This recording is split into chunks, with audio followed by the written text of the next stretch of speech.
Hi, I'm Jennifer Hollick with the World War II Research and Writing Center.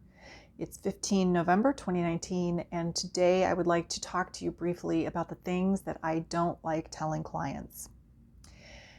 And this information is important for all of us, whether we're researching military or strictly family history, and it revolves around oral history and the stories that we are told by our family members, especially the older ones.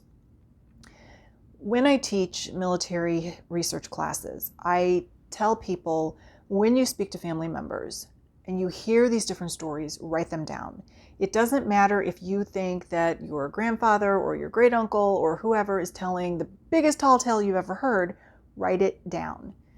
Even if you're sensitive or an empath like me and you feel or are aware of those red flags when somebody tells you a story that, oh, there's something not quite right here, but I can't put my finger on it, write it down anyway. Within every story, there is a grain of salt, and this is true for all of us. I heard a lot of stories from my 92-year-old grandmother before she passed away about my military ancestors, and I sat there thinking, really?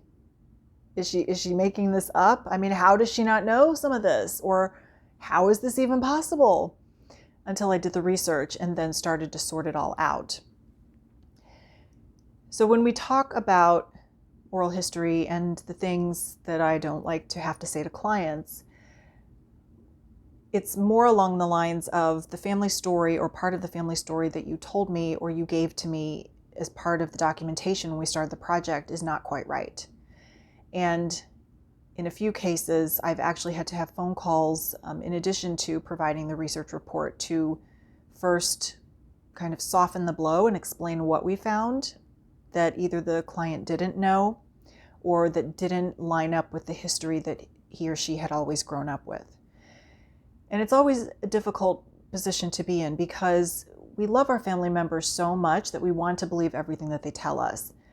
But yet, I think we also have a responsibility to understand what really happened, what are the facts, how did the facts and what really happened affect the person who told the story, and how does that then trickle down through the generations and affect us?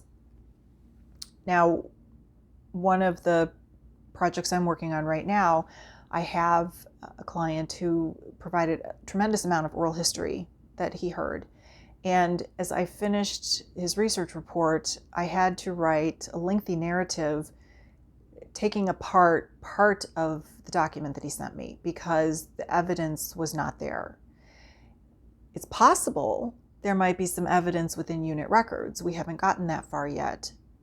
But at this point, based on what we know, the evidence doesn't support some of the story pieces that his father told him. And again, this is always a very difficult thing to talk to clients about, and even our own family members.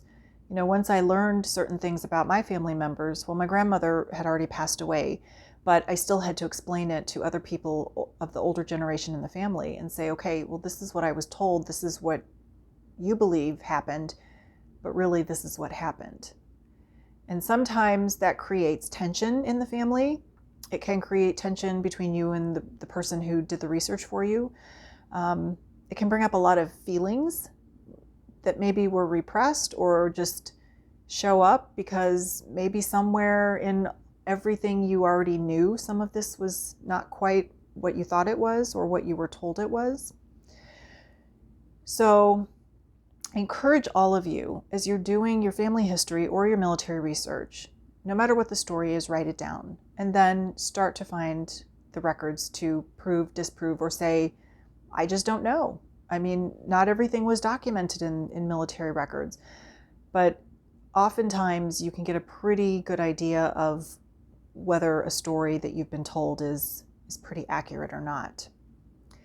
To help you with this, I am starting a series of research webinars that will begin in December, next month, and will run until the end of February, although there could be another one in March of 2020. It kind of depends on my schedule. I will post a link for the registration for Starting World War II Research webinar for December 14th with this video. Now, in this webinar, I'm going to take you through a lot of areas that you can start to look for clues and probably documents and photos within your house, within your local community, and kind of lay the groundwork before you actually start to request military records and go that far.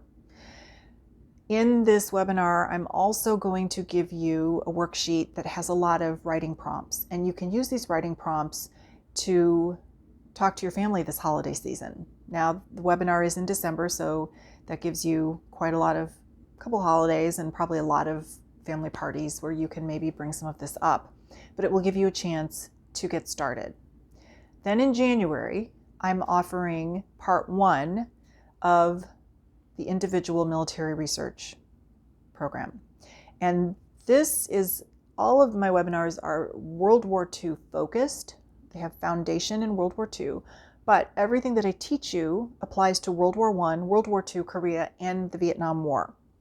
The research process is exactly the same. The records are very similar between all the wars. They're in the same locations, and you have the same start points to help put together the information that you need to learn the story. So registration for that will begin in December. And then there will be a part 2 for that webinar to take you into more of the contextual information, the unit level. We're going beyond the individual to learn, okay, we know that my grandfather was here, here, and here in the European theater or on this ship in the Pacific or wherever he was. Now, what was happening? What was his experience? And some of these unit level records can provide very graphic details about what was happening. And there are a lot of other resources that we'll talk about within these webinars. Then there will also be a third one that talks about the prisoners, the missing, and the dead. And I believe I'm doing that one in February. All of these will begin to be posted on the World War II Research and Writing Center Facebook page, on my personal page, in my education group, on my website, and you'll be able to register for them through the World War II Education website. And that's where the link to this landing page for next month's webinar will take you. So you can take a look at the store there, because I do have recorded webinars and some online classes there.